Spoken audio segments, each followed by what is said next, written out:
Radio Eternidad, impactando el presente con un mensaje eterno.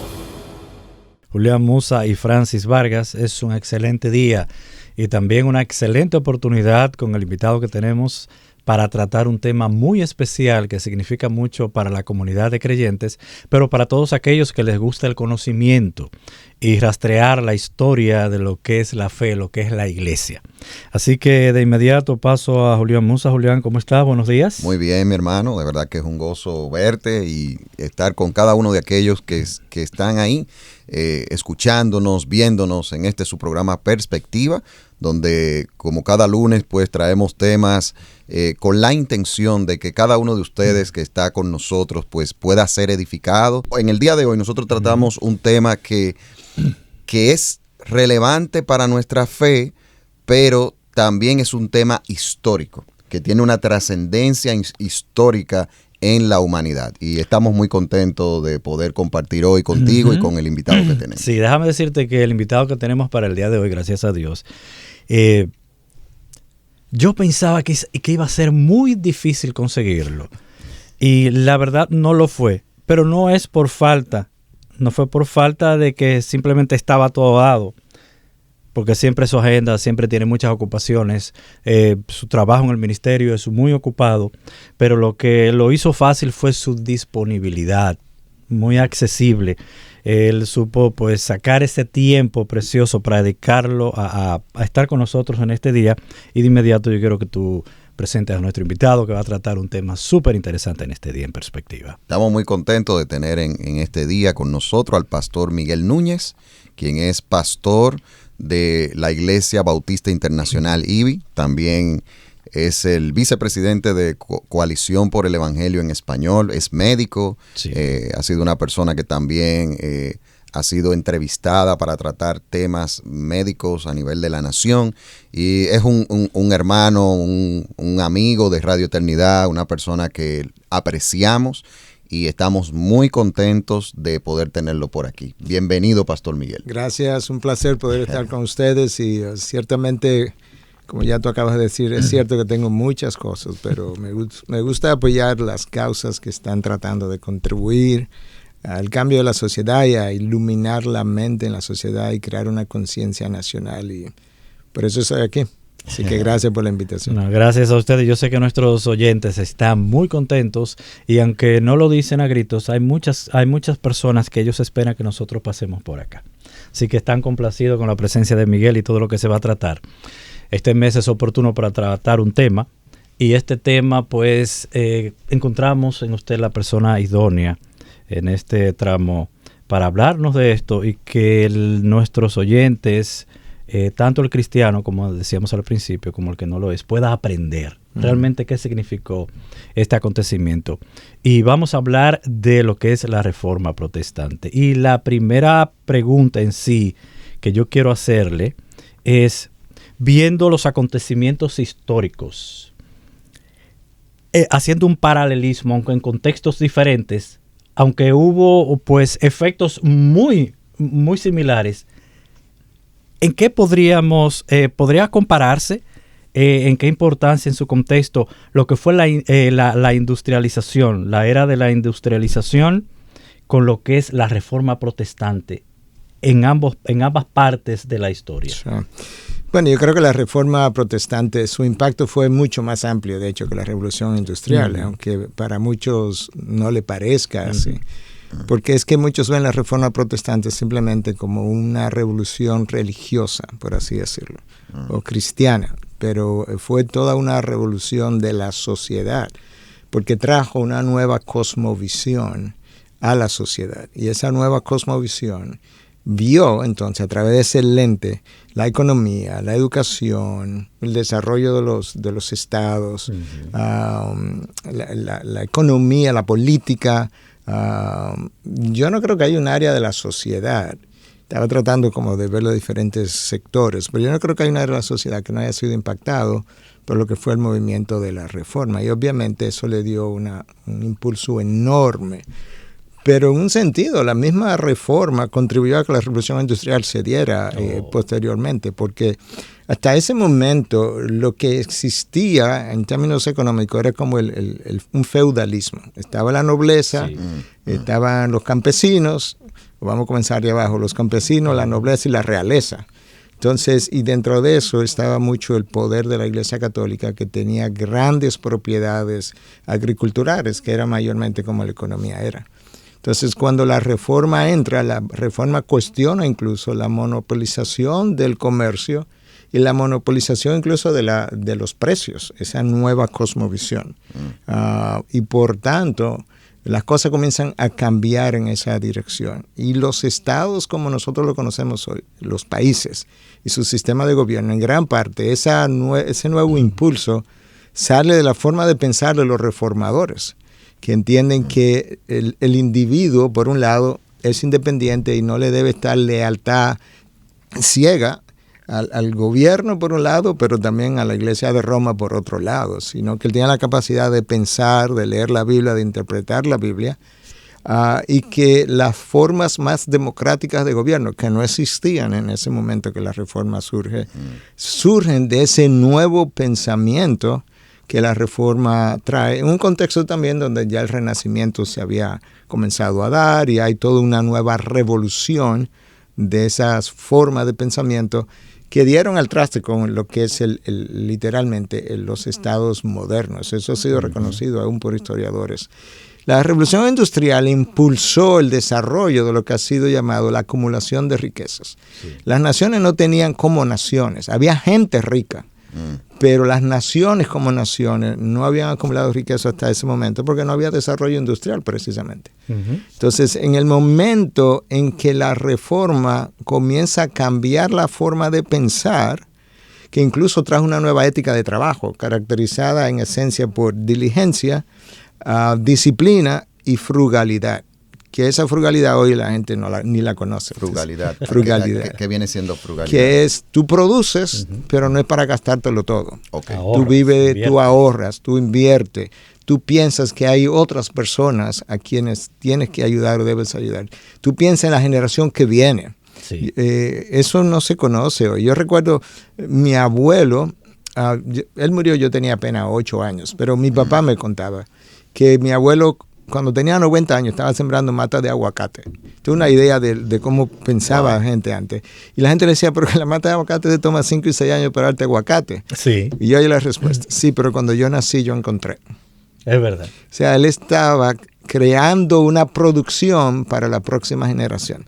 Eso sale del pensamiento de la reforma, de que nosotros no existimos individualmente, existimos en una comunidad que continúa después de nosotros y que debe tener entonces apoyo moral, económico.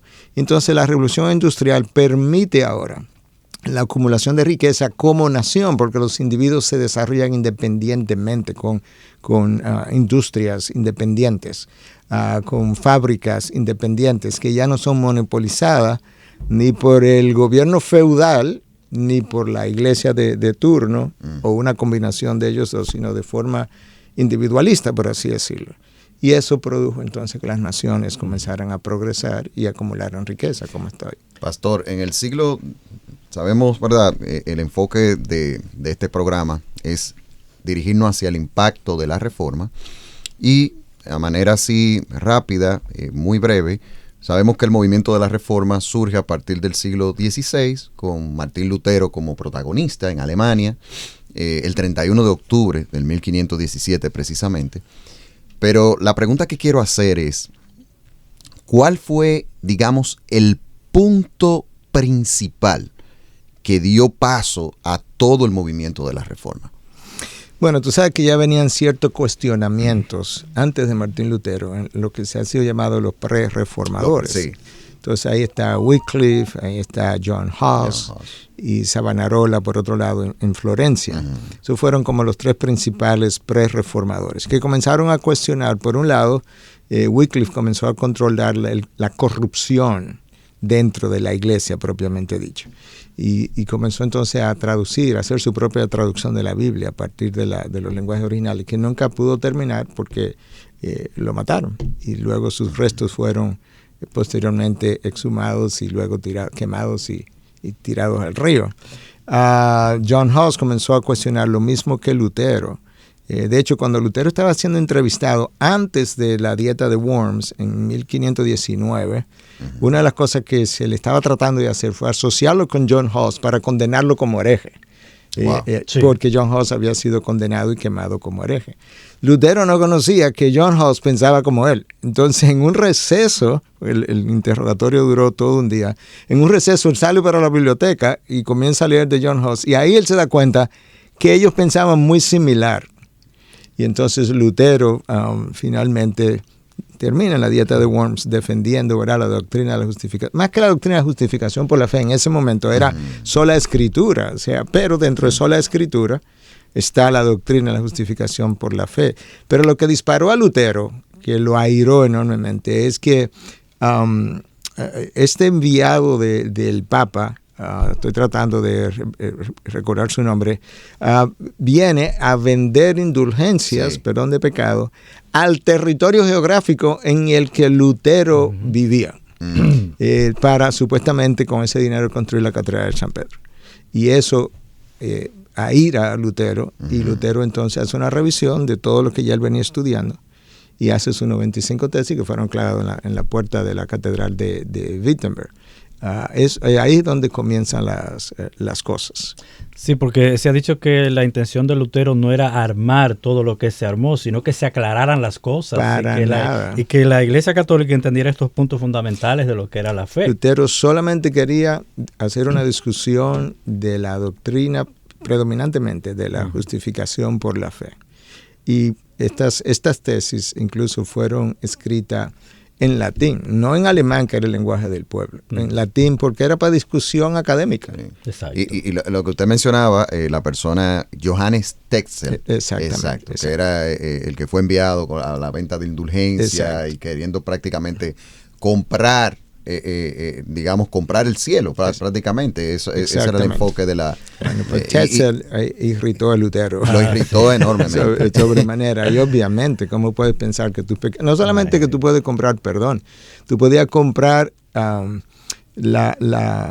que te eximieran de años en el purgatorio. Exacto. Dependiendo de la cantidad de dinero que tú donaras. Incluso hasta de otras personas. Y de otras familias. Exacto. Y de personas que se habían muerto también. Era una corrupción enorme. Pero tú sabes que cuando en el Evangelio de la Prosperidad tú das dinero para que Dios te devuelva o te sane, que lo he oído. Exacto. Eso es muy parecido. Porque estamos vendiendo milagros.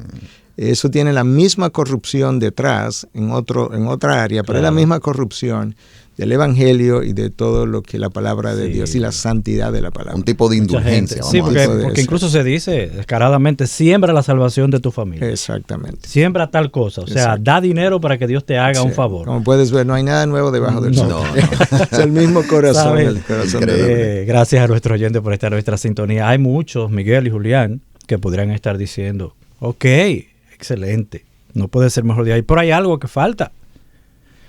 Yo he escuchado, hay muchos que dirán, es la primera vez que yo escucho qué es la Reforma Protestante. Bueno. Y hay otro, yo tengo una vaga idea de qué es la Reforma, pero me gustaría que me dijeran exactamente. Pastor Miguel, me voy a volver un vocero de ellos. Okay. Pregunto a un amado oyente. Pastor Miguel, ¿qué es la Reforma Protestante? Bueno, comienza como una revisión de la doctrina que tenía que ver con el perdón de pecados y la esencia misma de la Biblia, qué es lo que la Biblia es y quién la puede leer e interpretar. Entonces comienza como un movimiento revisionista, llamémosle así, de lo que es la doctrina de la Iglesia de Roma en ese momento. Pero no se queda ahí. Realmente continuó entonces y se convierte en una reforma completa, no solamente del entendimiento de esa doctrina, sino del entendimiento de la Iglesia misma, hasta dónde llega su campo, ¿verdad?, de acción y dónde comienza el campo de acción de los gobiernos, la parte, ¿verdad?, que le corresponde al Estado, regir la parte que le corresponde a la Iglesia. Y continúa entonces, como yo decía, como trae una nueva cosmovisión, eventualmente se convierte en una revolución, así es como lo han catalogado historiadores de la Iglesia, en una revolución, porque revolucionó la sociedad en todas las áreas que te mencioné, las economías, la política, la sociología, la sociedad, la educación, la manera de pensar. La manera de pensar. De hecho, déjame hacer un paréntesis, me preguntaba la revolución industrial. Historiadores han entendido que la revolución industrial de Inglaterra se la deben a calvinistas en Francia que emigraron cuando el Estado comenzó a perseguirlos. O sea, hasta ahí estuvo el alcance de porque Francia no se convirtió literalmente en una nación protestante como Alemania llegó a ser. Exacto. Porque había mucho catolicismo y mucho dominio. Entonces, cuando Francia comienza a perseguir a los protestantes y en particular a los calvinistas, ellos se mueven a Inglaterra entendiendo que ahí van a tener una posibilidad de desarrollar su fe.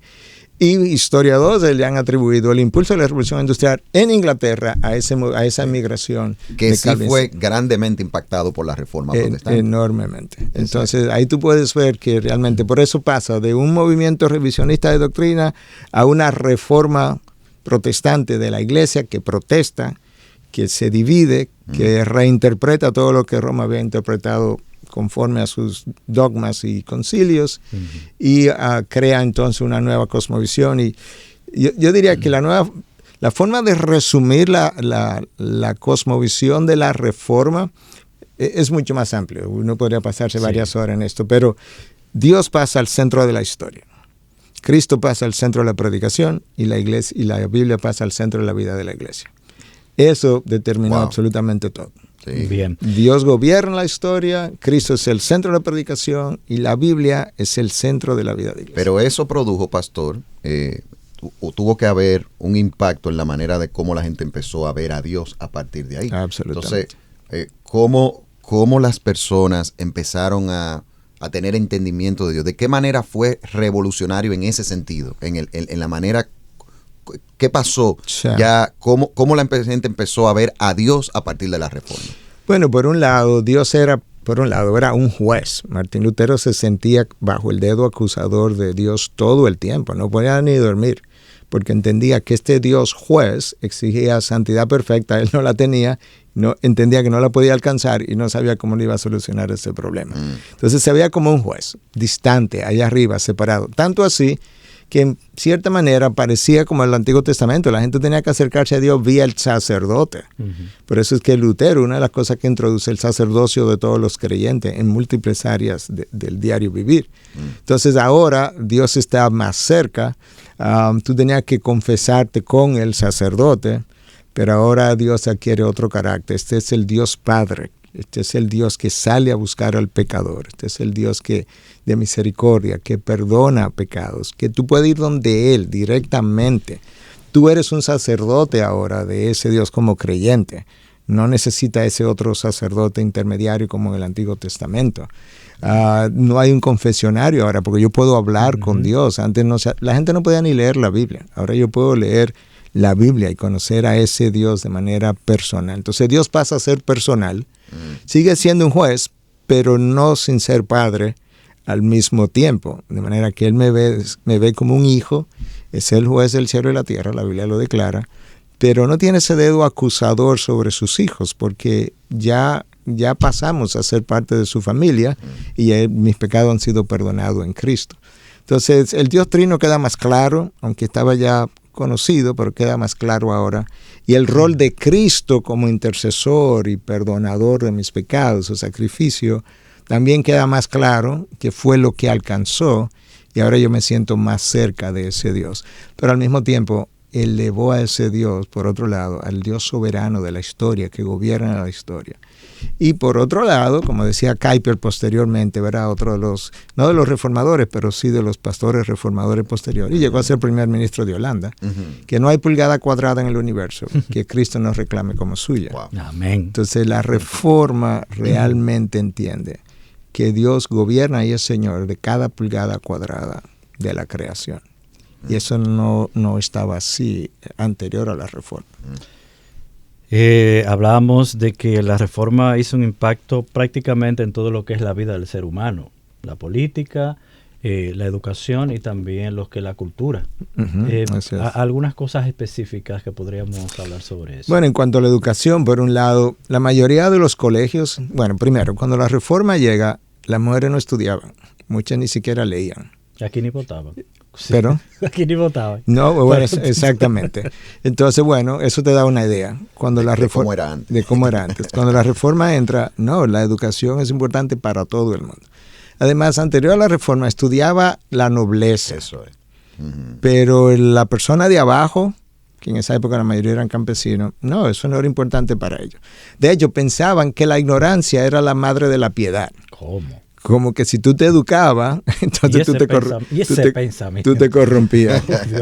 Y es... Escúchame, ¿no se parece un poquito eso a un decir, cuando yo comencé por la gracia del Evangelio, decía que tergiversaba mucho el texto que decía que la letra mata? Exactamente. Como que no hay una cierta relación. No lea mucho la Biblia que te va a poner loco. Ajá. Sí, es como la misma idea. Claro, decía a mí muchísimas veces. Entonces la ignorancia era la madre de la piedad. Exacto. Entonces... la reforma trae que el desarrollo de tu mente, de tu razón, de tu educación es importante. Y de hecho muchos de los colegios primeros fueron fundados por gente protestantes. En la misma iglesia muchas veces existían colegios para educar a los niños, que todavía tenemos esa conexión. Exacto, hoy, ¿verdad? Sí. Y por otro lado, las primeras 121 universidades ¿verdad? En Estados Unidos fueron fundados todos por calvinistas y gente como los calvinistas. Eso te da una idea del impacto de la reforma, por eso es que la educación fue transformada. De hecho, Harvard fue fundado por mentes calvinistas. Y entonces cuando a Harvard comienzan a llegar gente con teología armeniana, los calvinistas decidieron mudarse a Yale y fundar a Yale. Exacto. Y fundaron la Universidad de Yale como una respuesta a lo que ellos entendían que esto estaba como diluyéndose. Exacto. Y eso te da una idea del impacto entonces del movimiento reformado que llega hasta la educación. Y ahora todo el mundo, la educación en la casa, en la reforma se entendió que mayormente la educación estaba en manos de los padres y de la iglesia. Por eso que la iglesia funda colegios. Porque nosotros tenemos que educar a los niños de una manera que cristocéntrica y con una visión bíblica. Y de ahí todo el desarrollo posterior. Pastor, la historia muestra que en la Edad Media, en Europa, había una gran tasa de analfabetismo. Así es. ¿Pudiéramos atribuir el cambio que eso dio en Europa a la reforma protestante? 100%, porque los reformadores y los pastores subsiguientes estaban interesados en que la gente leyera la Biblia. Y entonces habían programas de alfabetización leyendo la Biblia para que pudiera aprender a leer la Biblia. Entonces tú puedes ver que fue masivo. O sea, no hubo un área de la sociedad que quedara sin ser tocada. Eso debe llevarnos a nosotros, al antiguo Israel, cuando se enseñaba a leer con la Torá. Exactamente. Sí, bueno, lo mismo. Miguel, es importante que mucha gente entienda que está en ignorancia por dureza de corazón o porque simplemente está en ignorancia por falta de conocimiento. Muchas veces a la fe la tildan como el opio de los pueblos, como algo aberrante que atenta contra el conocimiento, contra la verdad, contra el desarrollo. Y qué bueno que usted mencionó y qué bueno que sepan todos que la mayoría de las universidades, como usted dijo, fueron hechos por personas de fe. Absolutamente. Que mucha gente quiere como empolvar esos acontecimientos o hacerse, como dicen los locos, ignorarlo. Pero los grandes avances realmente de la sociedad a nivel académico y científicos fueron impulsados por cristianos. Bueno, muchos de los hospitales en Estados Unidos todavía tienen nombre presbiteriano, de los grandes hospitales. Columbia Presbyterian es una de las mecas de medicina en New York y fue fundado justamente por presbiterianos, por eso tienen el nombre. Hay otros que son metodistas y lo tienen en su nombre y así sucesivamente. O sea que... Y esto de hablar de la reforma protestante y su impacto es muy importante para nosotros como cristianos, para que veamos cómo esas argumentaciones que dan personas con ideología ateas, agnósticas, son totalmente falsas. Sí. O sea, tener este conocimiento permite que nosotros podamos ver de que no es cierto que el desarrollo de la ciencia viene de la cosmovisión materialista, sino que viene de una cosmovisión que veía a Dios como el creador de todas las cosas y empezó a desarrollar esas virtudes de conocimiento que fueron dando, que fueron sistematizándose y convirtiéndose en ciencia para ver de manera más clara a ese Dios, a través de ver su creación. Definitivamente. De hecho, la mayoría de los científicos del pasado eran cristianos. Justamente Kepler era un hombre completamente comprometido con la fe. Él fue el descubridor de que la órbita de los planetas es elíptica y no circular como se había pensado antes.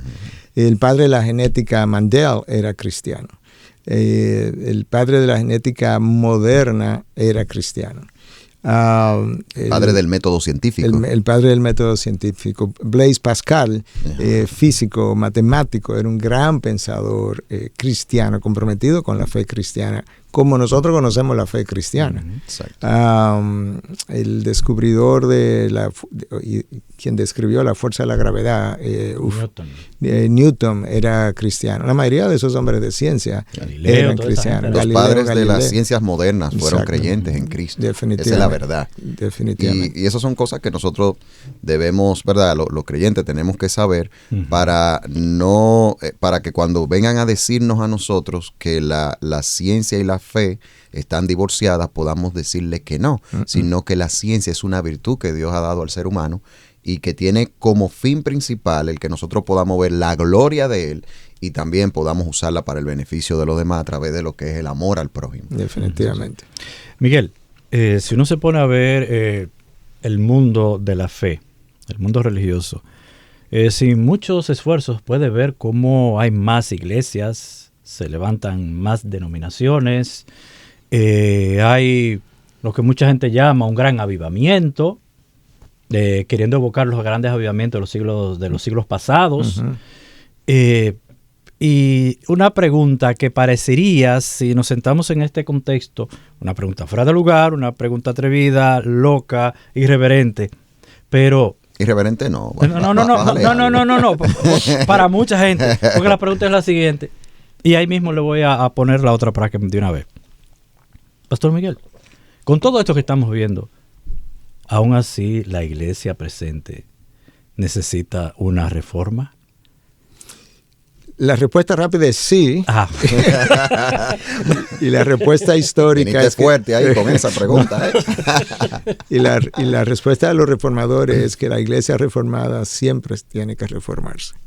Reforma es reforma. Exacto. Yo le encantaban las frases en latín porque era el idioma que frecuentemente yo usaba. Entonces era Ecclesia reformata semper reformanda. Esa era como la iglesia reformada siempre reformándose. Y tiene que ver justamente con eso, porque el corazón del hombre es el mismo, tiende a desviarse. El mismo movimiento de Lutero, luego con su asistente Melanchthon. Melanchthon comienza creyendo las mismas cosas y de la misma forma como nosotros creemos lo que es la doctrina de la salvación, pero termina con una teología arminiana. Entonces tú puedes ver cómo las cosas comienzan a desviarse en el tiempo y de ahí la necesidad de revisar. Tenemos las 7 iglesias descritas en el libro de Apocalipsis, plantadas probablemente a partir de la iglesia de Éfeso que Pablo plantó. Y las 7 iglesias a 5 de las 7 se le llama la atención y se le dice que le iban a quitar el candelabro y se lo quitaron porque desaparecieron. O sea que definitivamente nosotros tenemos que estar conscientes de que somos personas caídas, falibles, que nosotros necesitamos la Biblia como la plomada que continuamente tiene que medir la verticalidad de lo que creo y de cómo vivo, ambas cosas. Y eso es lo que nos va a decir, regresa. Y cuando no hacemos eso, la iglesia se desvía. Entonces sí hay que necesitamos una reforma, una auditoría espiritual. Pero esta vez es evangélica la reforma. Exacto. Pastor, en esa, ya yéndonos, ¿verdad? Estamos contextualizando al tiempo actual y van a venir algunas preguntas en esa línea. Pero también hay 2 áreas que creo que sería bueno que usted pueda compartir con nosotros del impacto de la reforma, porque son 2 áreas que tienen mucha preeminencia en las naciones. Me refiero a la parte cultural y a la parte de la política. Sería bueno escucharle, pastor, o sea, el impacto de la reforma en la política, cómo se dio eso, qué fue lo que pasó, y qué de eso tenemos hoy, y en el ámbito de la cultura, qué pasó y qué de eso hoy nosotros tenemos todavía de un acontecimiento que sucedió en el siglo XVI.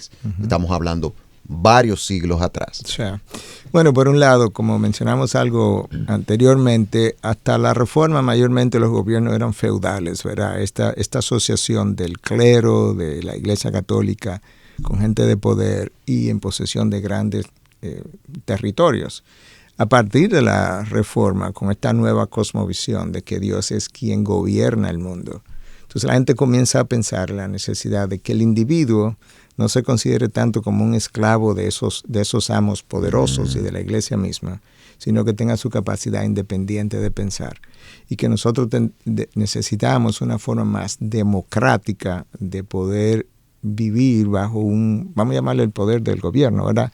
Pero con un sentido más democrático y no tan hegemónico como hasta ese momento comenzaron a desarrollarse las cosas. Entonces ahí comienza, esa es como la gestación de las nuevas democracias que comenzaron a surgir.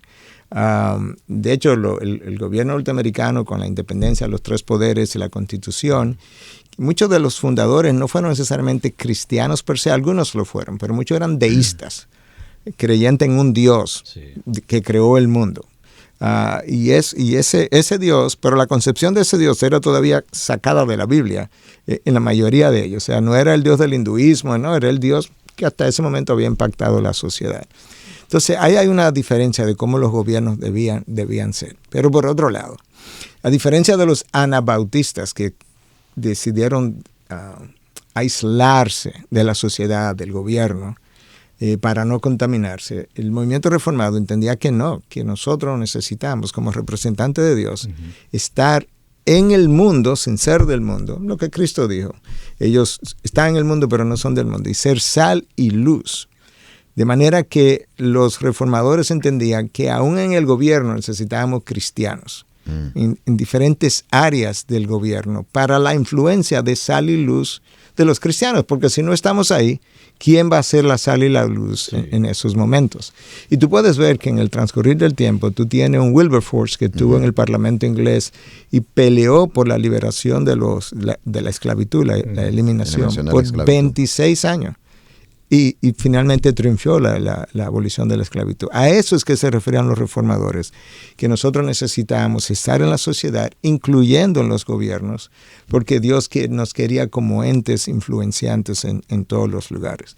Entonces, por otro lado, el gobierno ejerce una autoridad sobre los ciudadanos, incluyendo nosotros los cristianos, pero bajo Dios. De manera que el gobierno no es autónomo.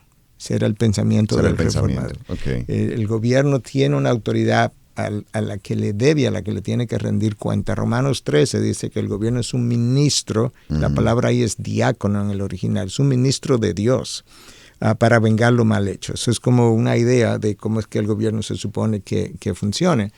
Entonces, bueno, por un lado, los reformadores, hay dos grupos de reformadores, lo que llaman reformadores magisteriales, que ahí sí entra Lutero y Calvino y Zwingli mayormente, que eran reformadores que en su inicio pensaban que la iglesia debía influenciar el gobierno, pero que el gobierno tendría cierto apoyo sobre la iglesia, injerencia sobre la iglesia, y de ahí es que Calvino en un momento dado logra que la confesión de fe que ellos tenían hasta ese momento fuera adoptada por el gobierno mismo, casi como si fuera una especie de teocracia, aunque no llegando ahí obviamente. Pero eso es lo que se han llamado reformadores magisteriales. Luego los que siguen dicen, no, espérate, el gobierno tiene su esfera de autoridad y la iglesia tiene su esfera de autoridad. Entonces la iglesia y el gobierno tienen que estar separadas. Entonces comienza esta idea de la separación del gobierno de la iglesia, que en la época pre-reforma no era la iglesia católica y los gobiernos, era el imperio, recordemos que era el imperio greco-germano o romano-germano. El Sacro Imperio Greco-Romano. Greco-Romano, exactamente. Entonces, pero ahí estaba Roma. De hecho, los reyes eran ungidos por el Papa. Acuérdate que en la dieta de Worm estaba Carlos V. El rey Carlos V presidió la dieta de Worm en algo que era completamente doctrinal y de la iglesia.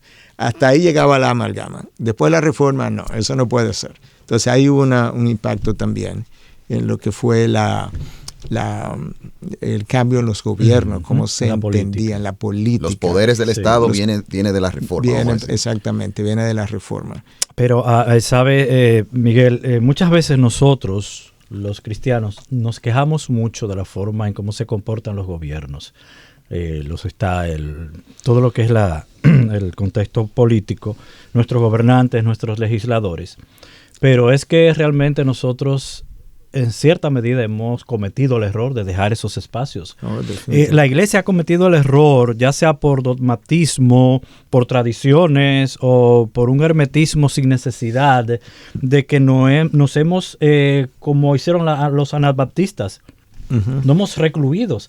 Le hemos dejado todos los espacios a la gente común, a la gente que no es de la fe.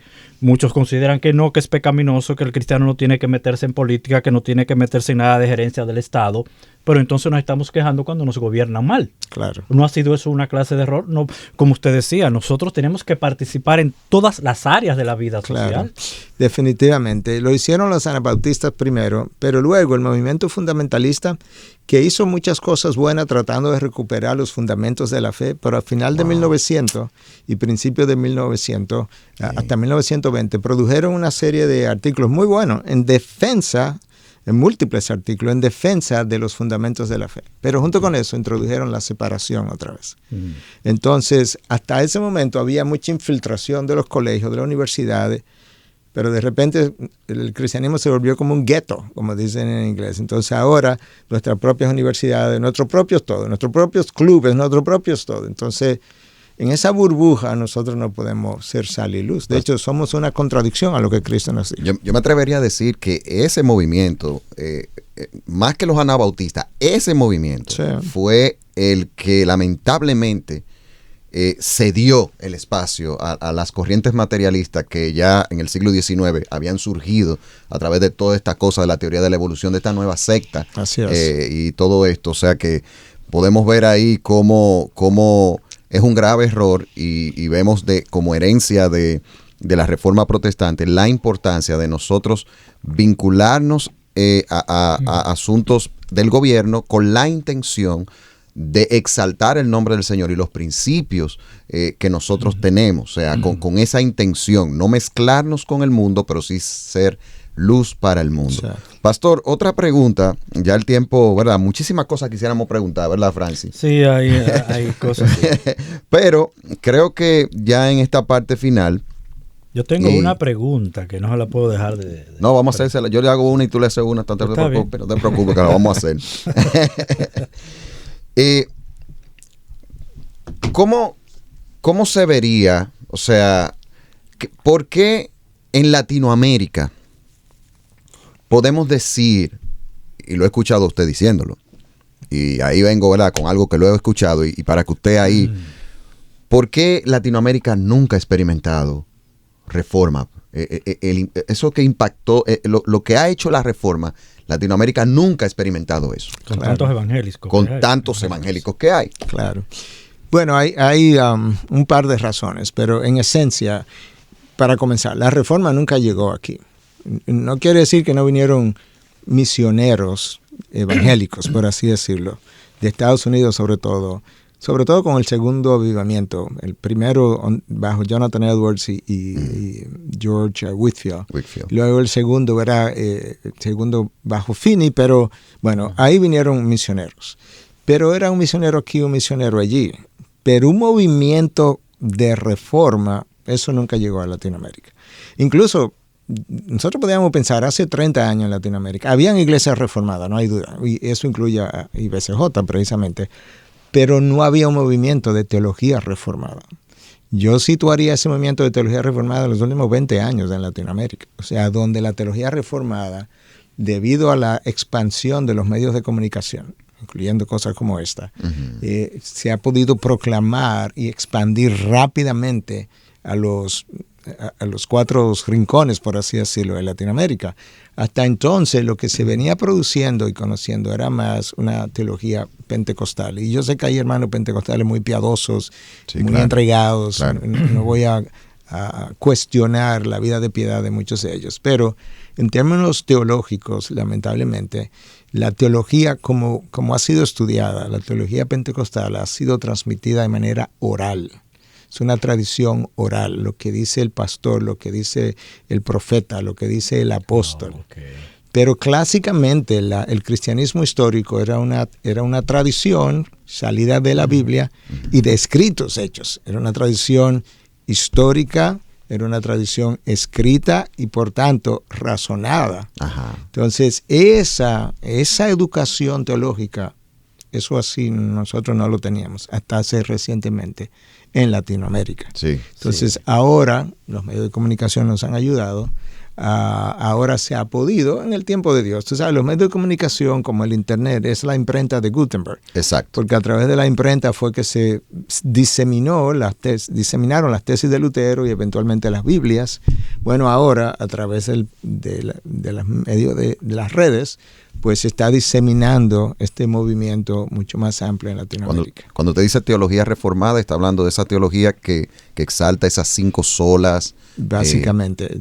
Gracias por la pregunta. Sí, porque es bueno para que la gente como que quede claro qué es teología reformada. Y que no estamos ni siquiera hablando de puntos secundarios de la teología. Sí. Es que, número uno, la sola escritura, solamente la palabra es la máxima autoridad en materia de fe y práctica, y a través de la palabra solamente es suficiente, con la palabra sola, eso es suficiente para el hombre conocer la salvación, tener santificación, conocer a Dios por medio de Cristo y poderse relacionar con Él. Sola escritura.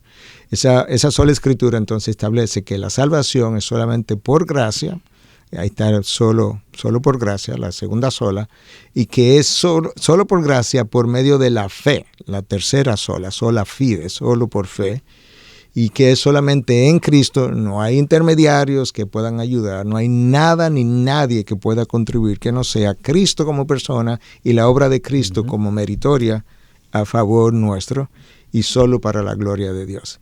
Así, es más, esas 5 solas. Ellas solas solistas.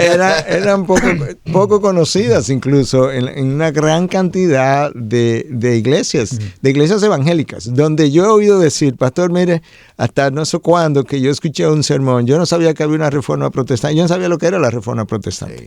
Eso es serio, cuando tú piensas que fue 500 años después. Entonces, entonces, ¿qué hizo que el movimiento reformado no llegara? El control que tenía España y Portugal con Brasil sobre todo el continente latinoamericano en términos religiosos. De hecho, en 1554, un año más, un año menos, Calvino envió 14 misioneros a Brasil y fueron prácticamente expulsados porque fueron perseguidos y eventualmente abandonaron el lugar y nunca más volvieron. Estamos hablando del principito de la Reforma. Wow.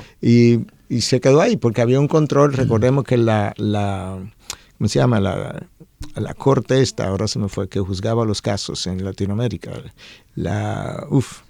Estaba dividida, había una sede en México, otra en Colombia.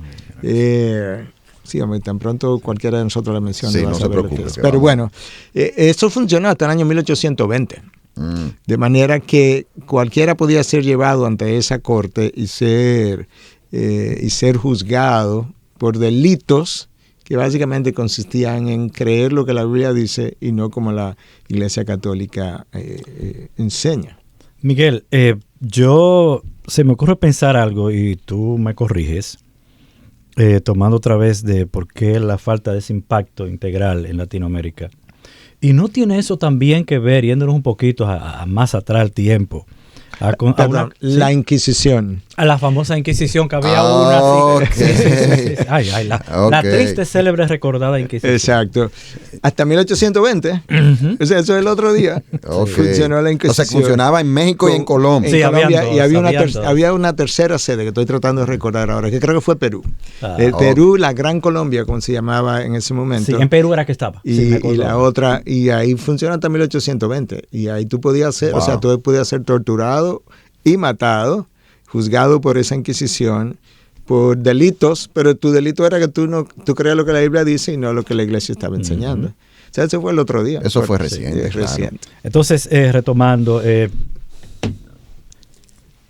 ¿pudo ser posible que el impacto de lleno en Latinoamérica haya sido por consecuencias ancestrales Porque nosotros fuimos conquistados por España, un imperio en ese momento que era totalmente católico, sí. y fuimos por tradición absorbidos por eso. Por eso tal vez pudo hacérsele tan difícil a la reforma penetrar e impactar, porque prácticamente toda Latinoamérica fue influenciada y educada. Incluso los indígenas fueron educados para tener alma. Cuando se les reconoció que tenían almas, porque pensaban que no lo tenían, fue en la filosofía católica. Sí, no, definitivamente. Y no solamente como educados, más bien fueron impuestos. Impuestos, fue una imposición. Fue una imposición. Sí. Esto es lo que tú tienes que creer.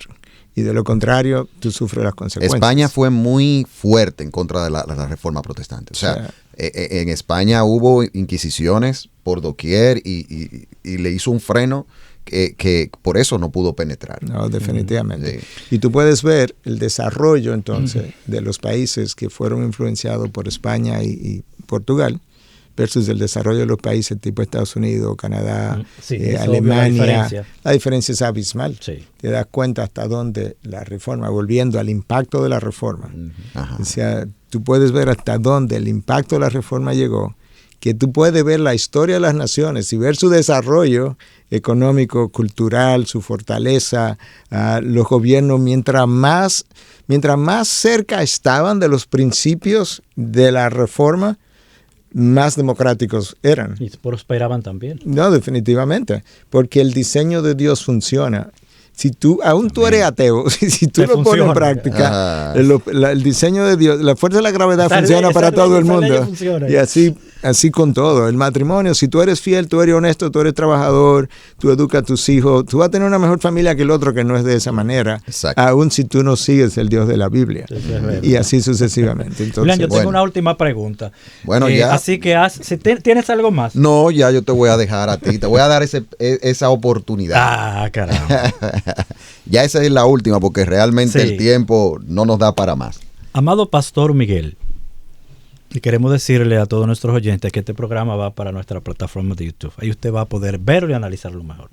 Amado Pastor Miguel, hablábamos ahorita de que realmente la iglesia necesita una reforma interna. Entonces, Pastor, ¿cómo se vería en la actualidad con todos los cambios que se han pronunciado desde ese siglo y adaptándose y todo? ¿Cómo se vería hoy una iglesia bajo una influencia íntegra de lo que es la reforma? ¿Cómo sería la iglesia hoy en día bajo ese pensamiento? Bueno, excelente pregunta para terminar, pero voy a hacer una introducción a la respuesta rápidamente. Dele. Mira lo convencido que yo estoy de la necesidad de una reforma, que en el año 17, en el 2017, cuando se celebraron los 500 años de la Reforma Protestante, yo hice dos cosas. Yo escribí la 95 tesis para la Iglesia Latinoamericana de hoy. Ay, padre, hay que leer eso. Y eso está en YouTube, porque las tesis eran un video de 3 minutos que fue lo primero que se hizo y después se transcribieron. Y ahí está en YouTube, tú puedes encontrar, las 95 están ahí. En el canal de Integridad y Sabiduría. En el canal de Integridad y Sabiduría. Sabía. Entonces eso te da una idea de hasta dónde estoy convencido que la Iglesia Evangélica de Latinoamérica necesita esa reforma. Entonces ahora respondiendo tu pregunta. En varias ocasiones que he escrito artículos y hasta libros, yo digo lo siguiente, que sola escritura tiene que convertirse en el grito de batalla de la reforma en Latinoamérica. Totalmente de acuerdo. Porque sola escritura, oye lo que va a hacer, va a acabar con el Evangelio de la Prosperidad. Sí. Va a acabar con el movimiento de apóstoles y profetas. Sí. Va a acabar con el que así dice el Señor. Va a acabar con las campañas de milagros. Va a acabar con que yo tuve un sueño, yo tuve una visión. Va a acabar con que el Señor me dijo. Sola escritura tiene que ser el grito de batalla.